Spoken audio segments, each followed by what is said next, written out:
अस्सलाम वालेकुम रहमतुल्लाहि व बरकातुहू। मेरे यूट्यूब फ्रेंड्स एंड फैमिली कैसे हैं आप सब। उम्मीद करती हूँ आप सब लोग खैर खैरियत से होंगे, ईमान और तकवा की बेहतरीन हालतों में होंगे। अल्लाह ताला से दुआ, अल्लाह ताला हमसे राज़ी हो जाए, हमें दीन दुनिया और वक़्त की तमाम तर भलाइयाँ अता फरमाए, हमारे वक्त में हमारी सलाहियतों में हमारी ज़िंदगी में बरकत पैदा कर ले और हमें नेक कामों के लिए चुन ले। इस खूबसूरत सी दुआ के साथ हम बढ़ेंगे आगे अपनी रेसिपी की तरफ, जो कि एक लंच बॉक्स आइडिया भी हो सकता है, टी टाइम स्नैक भी हो सकता है। आप अपने गेस्ट को भी सर्व करें, उन्हें बहुत पसंद आएगा। आज हम बना रहे हैं पोटैटो डोनट्स। उसके लिए लिए हमने तकरीबन 1 kg बॉयल्ड पोटैटोज़ लिए हैं, 1 कप हमने ब्रेड क्रम्स लिए फ्रेशली, ये हमने घर में फ्रेश अभी बनाए हैं। और साथ हमने लिए 4 खाने के चम्मच कॉर्नफ्लावर, ज़ीरा पाउडर 1 चाय का चम्मच, लहसुन पाउडर 1 चाय का चम्मच, पिसी काली मिर्च आधा चाय का चम्मच।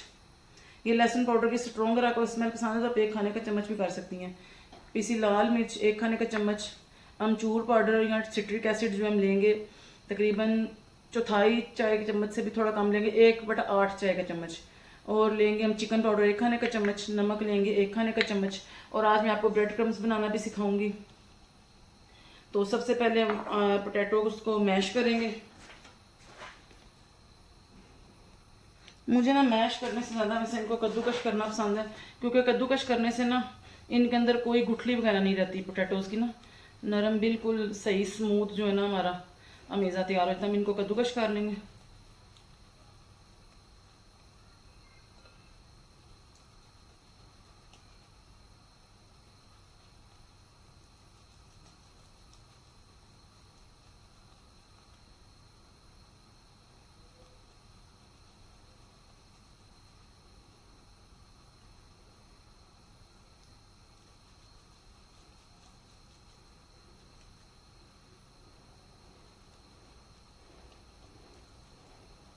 इसी तरह हम तमाम आलूओं को मैश कर लेंगे और बाकी के डिज़ाइन में ऐड करेंगे।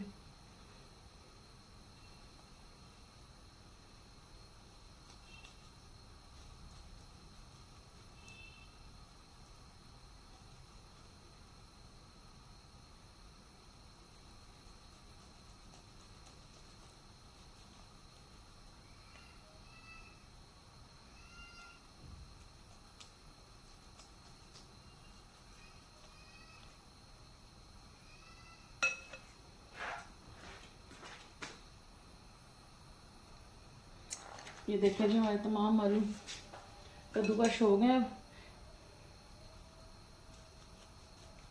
इनमें देखें आप एक दफ़ा ही हाथ मारेंगे तो देखें ये बिल्कुल बाइंड हो रहे हैं इस तरह।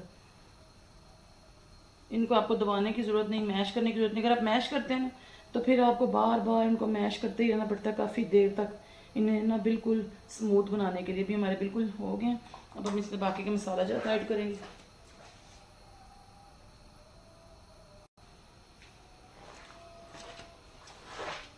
अभी ना यहाँ पे हम फ्रेश ब्रेड क्रम्स ऐड कर सकते हैं, ये ऑप्शनल। अगर आपके दूसरे हैं तो वो भी कर सकते हैं, लेकिन आगे जो ऊपर कोटिंग के लिए हमने यूज़ करने हैं वो हम फ्रेश नहीं लेंगे, वो मैं भी आपको साथ वो भी बना के दिखाऊंगी। इसमें डालेंगे ज़ीरा पाउडर, लहसुन पाउडर, पिसी काली मिर्च, पिसी लाल मिर्च, अमचूर पाउडर, नमक, चिकन पाउडर और ये कॉर्नफ्लोर डाल के इसको हाथ से अच्छे तरीके से मिक्स करेंगे। मुझे वो स्पैचुला से चीज़ों को मिक्स करना अच्छा नहीं लगता। आप कर सकते हैं, इसमें कोई हर्ज नहीं है, लेकिन यह है कि इन दी एंड आपको अपने हाथ लगाने ही पड़ते हैं। जब तक हम अपने हाथों से इसकी सही तरीके से मिक्सिंग नहीं करेंगे ये जो है ना सही तरीके से मिक्स नहीं होंगे। और हमें इनकी बिल्कुल ज़ाहिर बात है मिक्सिंग अच्छी वाली चाहिए, ताकि इसके मसाला जो है ना वो इसमें अच्छे तरीके से मिक्स हो जाए। अब हम इसको अच्छे तरीके से मिक्स कर लेंगे।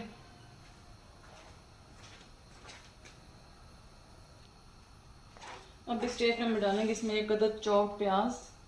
आप चाहें तो इसमें धनिया हरी मिर्च ऐड कर सकते हैं, लेकिन मेरे बच्चे चूँकि वो नहीं खाते इसलिए मैं नहीं ऐड करूँगी। इसको मिक्स करके हम तकरीबन 15 से 20 मिनट के लिए छोड़ देंगे ढककर। और उतनी देर में मैं आपको ब्रेड क्रम्स बनाकर दिखाऊंगी, वो ब्रेड क्रम्स के जो अगर 15 दिन क्या महीना भी बाहर पड़े रहें तो वो ख़राब नहीं होंगे।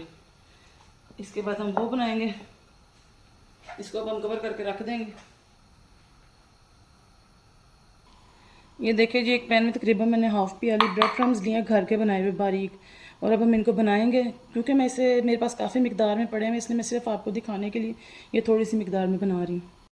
हमने इसको हल्के से चूल्हे पे रखना है और उलट पलट के हमने इसको ना पका लेना जब ये हल्के हल्के ब्राउन हो जाए और इनके अंदर का मॉइस्चर अच्छे तरीके से खुश्क हो जाए। जब इनके अंदर का मॉइस्चर खुश्क हो जाएगा फिर चाहे आप 1 महीने के लिए भी इसे एयर टाइट बॉक्स में बंद करके रखें, ये कभी भी ख़राब नहीं होंगे।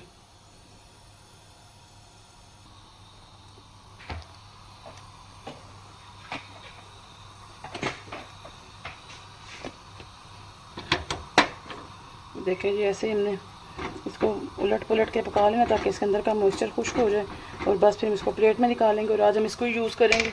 अगर आपने इसको रखना है तो आप इसको अच्छी तरह ठंडा करके फिर एयरटाइट बॉक्स में रखेंगे ताकि ये सोगी ना हो। मैदा लेंगे और उसमें हम पानी डाल के एक बारीक सी इसकी पतली सी स्लरी बना लेंगे।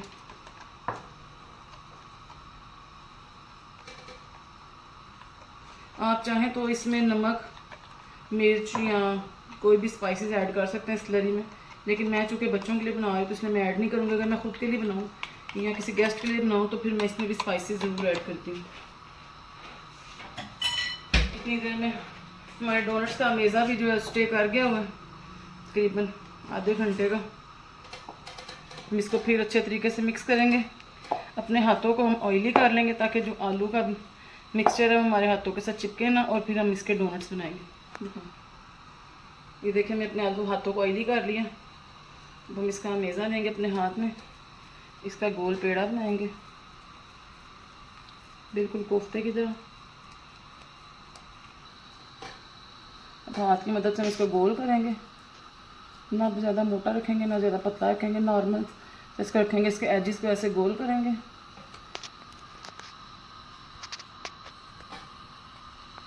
और एक स्पैचुला की मदद से हम इसके मिड में होल कर देंगे ऐसे।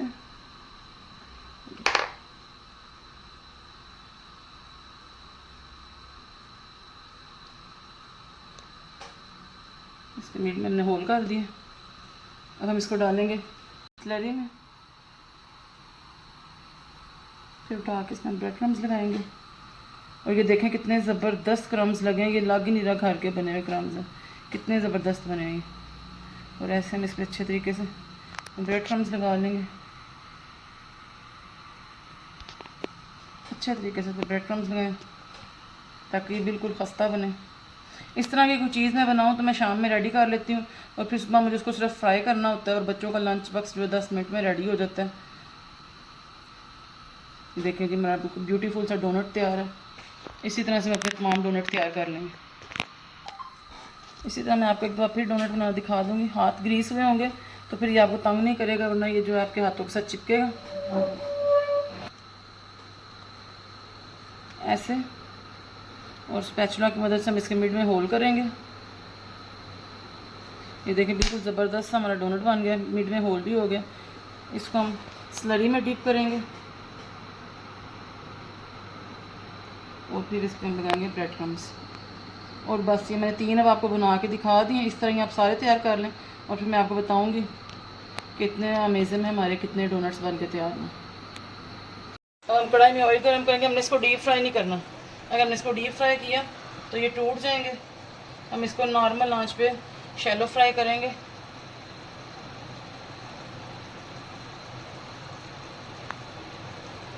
अब आपने इसके साथ इसमें चम्मच नहीं चला देना है, कम से कम 5 से 7 मिनट इसको ठहरने दे। गला तो ये हुए हैं आलू हमारे, कच्चे नहीं हैं। जब ये एक साइड से ब्राउन होंगे फिर हम इसकी दूसरी साइड पलटा के दूसरी साइड से ब्राउन करेंगे। ये देखें जी, एक साइड से गोल्डन ब्राउन हो गया और आप देखें इनका ऑयल जो है मिड से बाहर आने लग गया। तो हम कांटे की मदद से इसकी साइड पलटाएंगे क्योंकि आलू जो होते हैं बस बहुत सॉफ्ट होते हैं, तो कहीं ये टूट ना जाए या शेपलेस ना हो जाए। देखें, इसी तरह दूसरी साइड से इनको पका लेंगे और फिर इनको डिश आउट कर लेंगे। हमारा पहला बैच तो जो है वो ऊपर से ही उड़ जाएगा, दूसरा हम आपको डेकोरेट करके दिखाएंगे। अब ये दोनों साइड से रेडी हो गया, अब हम इनको डिश आउट करेंगे और आपको प्लेटर में फाइनल लुक इसकी दिखाएंगे। ये देखें जी, ये हमारी रेसिपी की फ़ाइनल लुक। उम्मीद करती हूँ आपको पसंद आएगी। अगर आपको पसंद आए तो उसको लाइक करें, शेयर करें और सब्सक्राइब करें। और जैसे ही आप सब्सक्राइब करेंगे आपको हमारी हर आने वाली नई वीडियो मिल जाएगी और उसके साथ ही हम आपको मिलेंगे नई वीडियो नई रेसिपी के साथ। अस्सलाम वालेकुम रहमतुल्लाहि व बरकातुहू।